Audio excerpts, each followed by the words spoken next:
Suppose you are engaged in manufacturing of woolen clothes. Okay, that means the product in which you are dealing is of seasonal nature. आपकी जो product की demand है वो सिर्फ साल के 5 या 6 महीने रहेगी जब भी सर्दियों का मौसम रहेगा. आज सपोज कीजिए जो डेट है इस 31 ऑफ दिसंबर पे आप रुके हैं, यानी for next 3 months, at the most for next 3 months आपके प्रोडक्ट की डिमांड रहेगी. उसके बाद एकदम कम हो जाएगी, सिर्फ हिल स्टेशंस में यूज़ किया जाएगा. लेकिन जब नेक्स्ट विंटर का सीज़न आएगा आपको तभी भी डिमांड आएगी, और वो डिमांड को पूरी करने के लिए आपको अप्रैल यानी 3 महीने के बाद अप्रैल से भी आपकी प्रोडक्शन चालू रहनी चाहिए. लेकिन वो टाइम पे दिक्कत ये आएगी, आपके पास सफिशेंट फंड्स नहीं रहेंगे. इनफ्लो नहीं रहेगा, तो आप क्या करेंगे, आप मार्केट से लोन उठाएंगे. लोन उठाएंगे तो आपको मन में एक डर रहेगा कि जो अभी इंटरेस्ट रेट है 3 महीने बाद वो इंटरेस्ट रेट नहीं रहेगा या उससे कहीं ज़्यादा रहेगा. That means you have fear of rising interest rate. तो आप क्या करते हैं, आप जाते हैं बैंक के पास, बैंक को बोलते हैं कि मुझे लोन चाहिए. बैंक क्या बोलेगा, ठीक है लोन ले लो ना अभी. लेकिन आप बैंक को समझाते हैं मेरे पास अभी तो सफिशिएंट कैश है, मुझे लोन चाहिए रहेगा 3 महीने बाद. 3 महीने बाद मुझे लोन चाहिए. ओके, सो बैंक क्या बोलता है, काम करो 3 महीने बाद आ जाओ, जो रेट रहेगा उसमें ले लो ना. आप बोलते फिर मैं आया क्यों अभी आपके पास, क्योंकि मुझे डर है कि 3 महीने के बाद इंटरेस्ट रेट बढ़ जाएगा, इसलिए मैं अभी आपके पास आया ताकि कुछ सॉल्यूशन मिल पाए. तो बैंक बोलता है अभी आप फॉरवर्ड रेट एग्रीमेंट एंटर करो. तो ये पूछता है फॉरवर्ड एग्रीमेंट क्या होता है. आप पूछते हैं फॉरवर्ड रेट एग्रीमेंट क्या होता है. फॉरवर्ड रेट, बैंक बताता है फॉरवर्ड रेट एग्रीमेंट में आप 3 महीने के बाद का इंटरेस्ट रेट आज में फिक्स कर सकते हो. ओके, सो दैट मीन्स जैसे हमने फ्यूचर कॉन्ट्रैक्ट में आगे आने वाला प्राइस ये किया था, फिक्स किया था, उसी तरह फॉरवर्ड रेट एग्रीमेंट में हम आगे आने वाले टाइम का इंटरेस्ट रेट फिक्स कर सकते हैं. ओ, दैट्स इट. अभी आते हैं फॉरवर्ड रेट एग्रीमेंट के टेक्निकलिटीज़ की तरफ. फॉरवर्ड रेट एग्रीमेंट, अभी आपने बैंक को बोला कि मुझे आज से 3 महीने के बाद का इंटरेस्ट चाहिए. कितने महीने के लिए, 6 महीने के लिए, जब तक मेरा ये ऑफ सीज़न रहेगा. ओके, 6 महीने के लिए. तो यानी कि 3 महीने, आज से 3 महीने बाद लोन शुरू होगा और आज से 9 महीने बाद ख़त्म होगा, क्योंकि 3 महीने बाद चालू होगा. 3 + 6 = 9. आज से 3 महीने बाद लोन चालू होगा, आज से 9 महीने बाद ख़त्म होगा. यानी कि इसे मैं ऐसे डिनोट करूँगा फॉरवर्ड रेट एग्रीमेंट की टेक्निकलिटीज़ में. अगर मैं आपको एक्सप्लेन करना चाहूँ तो ये जो लोन है इसे ऐसे डिनोट किया जाता है 3 × 9. आज से 3 महीने बाद चालू होगा, आज से 9 महीने बाद ख़त्म होगा, और ये लोन की जो ड्यूरेशन रहेगी that will B for 6 months. Okay, इसे ऐसे पढ़ें तो आपको ज़्यादा समझ में आएगा.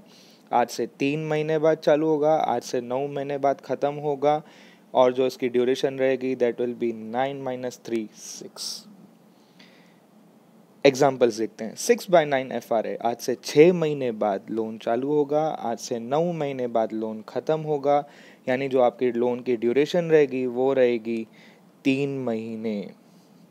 आज से 3 महीने बाद चालू होगा, आज से 9 महीने बाद ख़त्म होगा, जो आपकी लोन की ड्यूरेशन रहेगी 6 महीने. यानी कि आज से 3 महीने के बाद 6 महीने के लिए 9 महीने के बाद सेटलमेंट होगा. ओके, और फिक्सिंग डेट क्या होता है. फिक्सिंग डेट यानी कि जिस टाइम पे आपका लोन चालू होगा, यानी कि एट द स्टार्टिंग पॉइंट और बिगनिंग ऑफ द लोन. जैसे मैंने बोला आज से 3 महीने बाद, जो 3 महीने बाद की डेट होगी that will be your fixing date. और जो ये एग्जांपल देखा हमने 6/9 यानी कि आज से 6 महीने बाद, यानी कि अभी जहाँ पे रुके हैं उसके 6 महीने के बाद की date will be your fixing date. Okay, understanding the mechanism of FRA with the help of this example. अभी ABC लिमिटेड है. ABC लिमिटेड को आज से आने वाले 6 महीने के बाद 3 महीने के लिए 60 लाख का लोन चाहिए. ओके, ABC लिमिटेड को डर है कि ये इंटरेस्ट रेट आगे जाके बढ़ जाएगा 6 महीने के बाद, इसलिए वो आज फ्रा एग्रीमेंट में एंटर करेंगे. फ्रा एग्रीमेंट में जो इंटरेस्ट रेट फिक्स हुआ है दैट इज़ 9.3%। यानी आज से 6 महीने के बाद दुनिया इधर की उधर हो जाए, भले मार्केट में जो रेट है 8% रहेगा, आपको लोन 9.3 में मिलेगा। अगर मार्केट में रेट 15% भी हो जाता है, आपको लोन 9.3 में रहेगा। आपने आज में कल का इंटरेस्ट रेट फिक्स कर दिया है। ओके, अभी अभी 3 महीने के लिए फ्रा एग्रीमेंट एंटर हुआ। 3 महीने के लिए फ्रा एग्रीमेंट 6 महीने के बाद that will B you will be entering into 6/9 FRA। आज से 6 महीने के बाद 9 महीने के बाद सेटलमेंट, दैट 6 महीने के बाद 3 महीने के लिए, and the settlement will be after the 9 months. Okay, yeah, that means you are entering into 6/9 FRA at the interest rate, or the rate of interest which is fixed is 9.3%. Okay, scenario ये है interest rate at the fixation date. मैंने आपको बताया fixation date क्या, यानी जब भी loan चालू होगा, यानी कि यहाँ ये केस में 6 महीने की जो बाद की डेट रहेगी that will be your fixation date, और वो टाइम पे जो इंटरेस्ट रेट है दैट कम्स आउट टू 9.6%, लेकिन आपको लोन 9.3 पे मिलना चाहिए। ओके, तो अभी इसका सेटलमेंट कैसे होगा? सेटलमेंट के लिए XYZ बैंक जो है, या जो बैंक है वो ABC लिमिटेड को बोलेगी तुम मार्केट में 9.6% पे लोन बोरो करो। ABC लिमिटेड हैरान हो जाती है, वो बोलती है मैंने फिर फ्रा एग्रीमेंट किया ही क्यों भाई, अगर मेरे को 9.6 पे उठाना है तो मैं तो ऐसे भी उठा सकते हैं।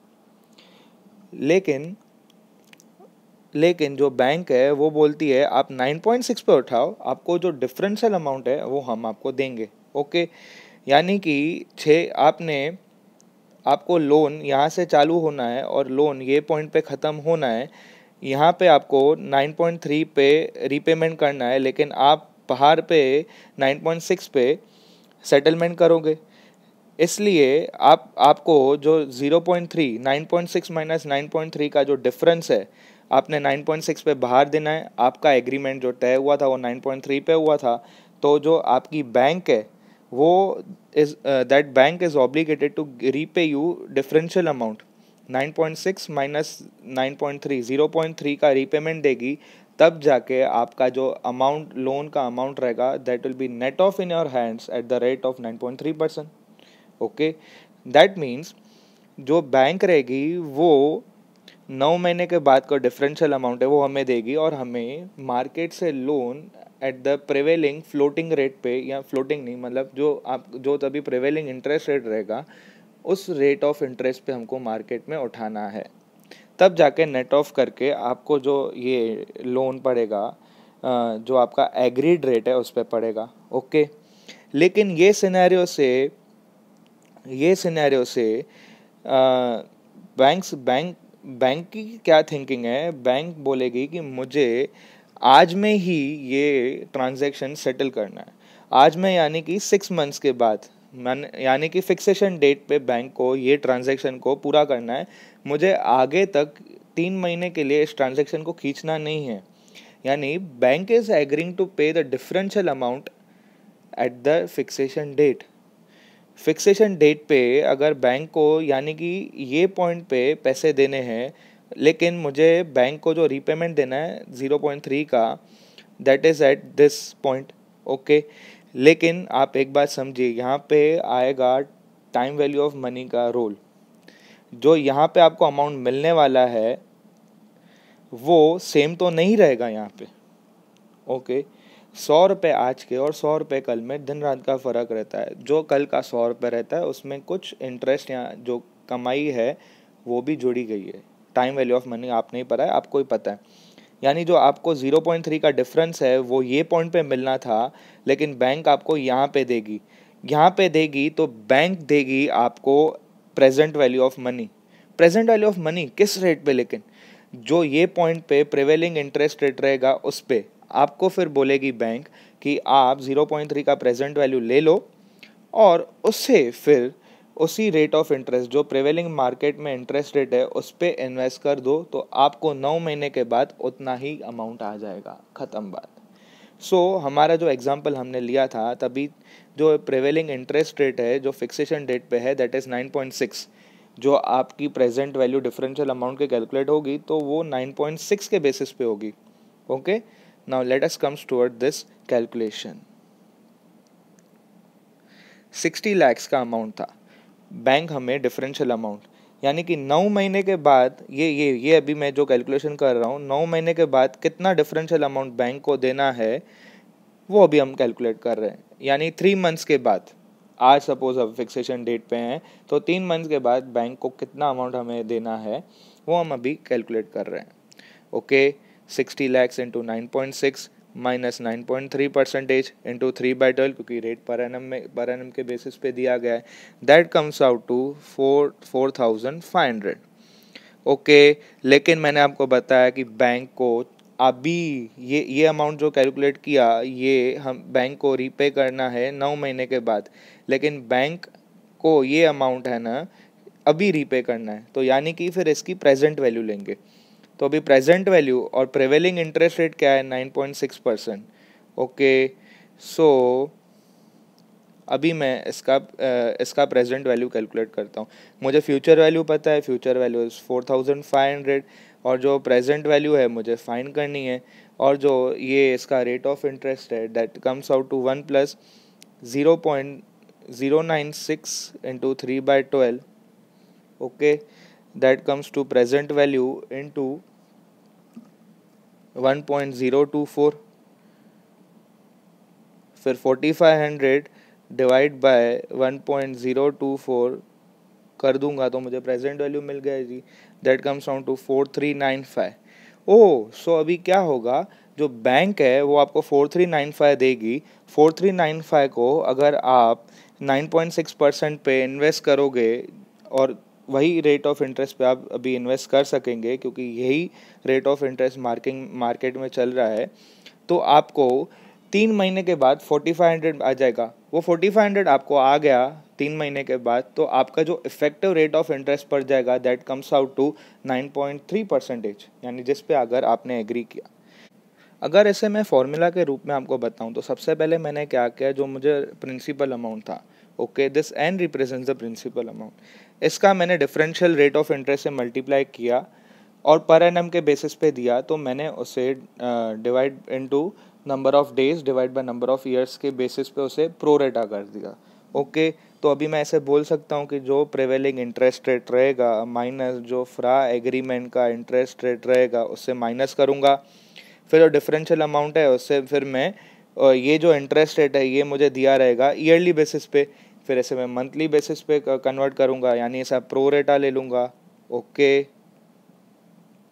फिर ये जो मैंने कैलकुलेट ये फॉर्मूला में मुझे ये अमाउंट मिल जाएगा। ओके, 4,500 मिल जाएगा, लेकिन मुझे इसका प्रेजेंट वैल्यू चाहिए, तो मैंने क्या किया, जो आज का इंटरेस्ट रेट है उससे प्रोरेटा किया एंड उसी से इसको डिवाइड किया। तो यहाँ पे भी मैं सीधा डिवाइड कर दूंगा, जो आज का इंटरेस्ट रेट रहेगा, जो आज का इंटरेस्ट रेट है that is 1 plus nothing but your rate of interest in the market. Okay, और इससे फिर मैं प्रोरेटा कर दूंगा, DTM डिवाइड बाय DY, ख़त्म। इसी तरह आप क्या है, ये फॉर्मूला का यूज़ करके डायरेक्टली आप प्रेजेंट वैल्यू या जो रीपेमेंट अमाउंट है वो फाइंड आउट कर सकते हैं फॉरवर्डेड एग्रीमेंट में। दूसरी बात ये कहना चाहता हूँ कि जो अभी का जो हमने एग्जांपल देखा उसमें जो फॉरवर्डेड एग्रीमेंट था वो 9.3 था और जो प्रिवेलिंग मार्केट में इंटरेस्ट रेट था 9.6 था, यानी कि जो हमारा फॉरवर्डेड एग्रीमेंट था 9.3 that was somehow lower than the prevailing market rate, इसलिए बैंक ने हमको रीपेमेंट दिया। सपोज कीजिए अगर ये रेट 8 होता था तो हमें यहाँ पे बैंक को रीपेमेंट करनी होती, क्यों, क्योंकि आपका फॉरवर्डेड एग्रीमेंट 9.3, दुनिया इधर की उधर हो जाए, आपको लोन 9.3 में बैंक से लेना है। तो आप क्या करते थे, आप बैंक को 9.3 माइनस 8 का जो डिफरेंशियल अमाउंट है वो आपको बैंक को देना पड़ता था, क्योंकि you have agree to take at 9.3, your expectation didn't go right, market में कंडीशन खराब हुई, अच्छी हुई, इसके वजह से जो आपका इंटरेस्ट रेट मार्केट में प्रिवेलिंग था डेट कम्स आउट टू 8, तो आपको you are obligated to pay bank the differential amount, वहाँ पे बैंक ने आपको पे किया। That means you are committing to pay you are committing to buy loan at this rate only, no matter whichever rate comes out in the market. सो अगर 8 भी हुआ तो आपको बैंक को नेट ऑफ में रीपेमेंट देना है, और फिर बैंक क्या करेगी, 8% पे दूसरे को देगी। तो बैंक का ग्रॉस में जो ये रहेगा, लोन का अमाउंट रहेगा या जो बैंक की जो इन्वेस्टमेंट है, that comes out to 9.3%। Okay, तो ये सिचुएशन में आपने ये तो समझा, अगर आप यही फॉर्मूला में डालेंगे तो यहाँ पे आपका ये रहेगा 9.3, सॉरी 8 माइनस 9.3, तो आपको नेगेटिव आएगा 1.3। Negative 1.3 denotes that you have to make a repayment towards bank, not the bank is obligated to make a payment towards you. Negative denotes this thing that you have to make payment towards the bank. Okay, और जो ये हमने ये किया are, इसमें हमने 9.6 लिया था हमारे एग्जाम्पल में। सो यहाँ पे हमें क्या करना पड़ेगा, जो ये जो प्रिवेलिंग इंटरेस्ट रेट है दैट कम्स आउट टू 8, तो हमें जो ये प्रेजेंट वैल्यू भी कैलकुलेट करनी पड़ेगी 8% के बेसिस पे करनी पड़ेगी, and then we have to calculate pro rata जो हमने नॉर्मल किया था। Okay, so just in the conclusion I have to say कि अगर फॉरवर्ड अगर प्रिवेलिंग इंटरेस्ट रेट ज़्यादा आता है तो बैंक आपको पेमेंट करेगी, प्रिवेलिंग इंटरेस्ट रेट कम आता है तो आपको बैंक को रीपेमेंट करना पड़ेगा, और जो प्रिवेलिंग इंटरेस्ट रेट है उसके बेसिस पे ही हमको प्रेजेंट वैल्यू फाइंड आउट करनी पड़ेगी। ओके, फॉरवर्ड रेट एग्रीमेंट क्या होता है ये तो हमने अभी समझ लिया। नाउ लेट अस कम टुवर्ड्स जो फॉरवर्ड रेट एग्रीमेंट का जो रेट होता है उसका कैलकुलेशन कैसे किया जाता है। जो हमने पहले 9.3 दिया था, वो 9.3 का बैंक कैसे कैलकुलेशन करती है वो देखते हैं अभी। सपोज़ आज आप बैंक के पास जाते हैं, तो आप अगर 1 साल के लिए लोन लेते हैं तो आपको जो इंटरेस्ट रेट पे लोन मिलेगा दैट इज़ 3.86। अगर आप 2 साल के लिए लेते हैं तो 4.2, 3 साल के लिए लेते हैं तो 4.48। इसका मतलब क्या कि अगर 3 साल के बाद अगर आप रीपेमेंट 3 साल के लिए लोन लेते हैं और 3 साल के बाद रीपेमेंट करेंगे तो आपको ये रेट ऑफ इंटरेस्ट पे मिलेगा। अगर आप 2 साल के लिए लोन लेते हैं और 2 साल के बाद अगर लोन का रीपेमेंट करते हैं तो 4.2% पे आपको इंटरेस्ट ये लोन मिलेगा। ओके, अभी मुझे फ्रा फाइंड करना है 2/3। 2/3 यानी क्या, मुझे 1 साल के लिए फ्रा चाहिए इसके बीच का, 1 साल के लिए, 2 साल के बाद 1 साल के लिए, 3 साल के बाद ख़त्म होने वाला। ओके, अभी अगर मैं 3 साल के लिए ये लोन लेता हूँ, मतलब फ्रा में भी आप एक बात देखेंगे, आपको 3 साल के बाद का ये 3 साल के बाद का लोन चाहिए, 3 साल मतलब 1 साल के लिए लोन चाहिए जो 3 साल के बाद ख़त्म होगा। आज से 2 साल के बाद 3 साल, 1 साल के बाद ख़त्म होने वाला, 3 साल के बाद रीपेमेंट होने वाला। तो अभी मेरे पास जो फैक्टर्स है मैं उसे यूज़ करता हूँ। अभी सपोज़ आपने किसी भी अमाउंट का लोन लिया, उसे मैं पी के साथ डिनोट करता हूँ। ओके, अगर मैं 3 साल के लिए लोन लेता हूँ और उसका रीपेमेंट सीधा 3 साल के बाद करता हूँ, बीच में कोई भी इंटरेस्ट का पेमेंट नहीं करता हूँ, तो ये ऐसे हो जाएगा 1.048 into 3 bar compounding. Okay, I am not at all paying any amount in between, तो 1.048 का क्यूमुलेट कंपाउंडिंग इफेक्ट देना पड़ेगा मुझे बैंक के बाद, क्योंकि I am paying at one shot. Okay, और दूसरा फैक्टर जो मुझे पता है 2, ये तो 3 का मैंने पता कर दिया। अभी जो 2 है, 2 का भी मैं यूज़ कर लेता हूँ। अभी जो मुझे, अगर मैं 2 साल के लिए इंटरेस्ट पे लोन देता हूँ, ओके, 2 साल के लिए ये लोन लेता हूँ, तो उसका मुझे कैलकुलेशन ऐसे होगा 1p इंटू 1.042 इंटू 2 बार कंपाउंडिंग, वही लॉजिक जो मैंने आपको 3 बार कंपाउंडिंग के लिए बताया था। लेकिन I have to multiply it by something, I have to multiply it by some factor, ताकि जो आपका जो ये रहेगा 3 साल के लिए सफाइज हो जाएगा। 3 साल के बाद आपको इसको लोन को पूरा करना है, आपको 3 साल के बाद लोन पूरा करना है, लेकिन you are taking on the other side for 2 factors, that means you have to multiply by certain factor, तब जाके ये इसके इक्वलाइज हो पाएगा।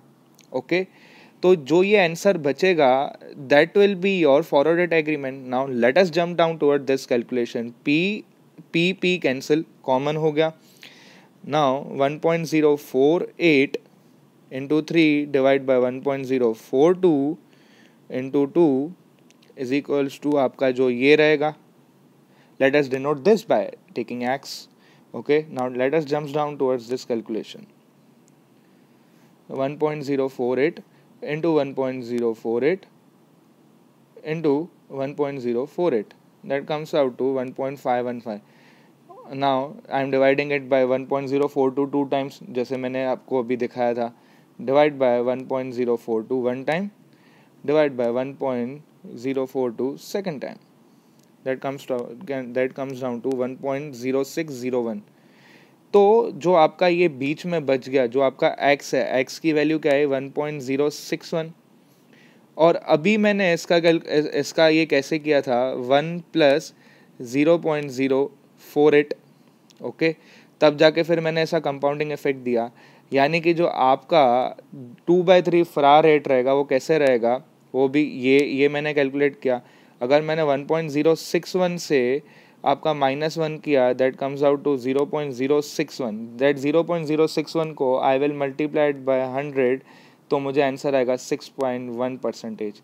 जो आपका फॉरवर्ड रेट एग्रीमेंट है 2 साल के बाद, 1 साल के लिए, 3 साल के बाद ख़त्म होला, that comes down to 6.1%. This is how you can find out FRA rate. इसी तरह आप 1/2 फ्रा रेट भी फाइंड आउट कर सकते हैं. 1/3 का फ्रा रेट भी फाइंड आउट कर सकते हैं by taking help of all the factors you have in end. बीच में जो भी बच गया इक्वलाइज कर दो. जो आपका ये आएगा, बचा हुआ चीज़ आएगा डिवाइड करने के बाद, that comes out to FRA rate. Very simple. I hope you like the video. If you have any kind of doubts and suggestion, please mail me at this email address.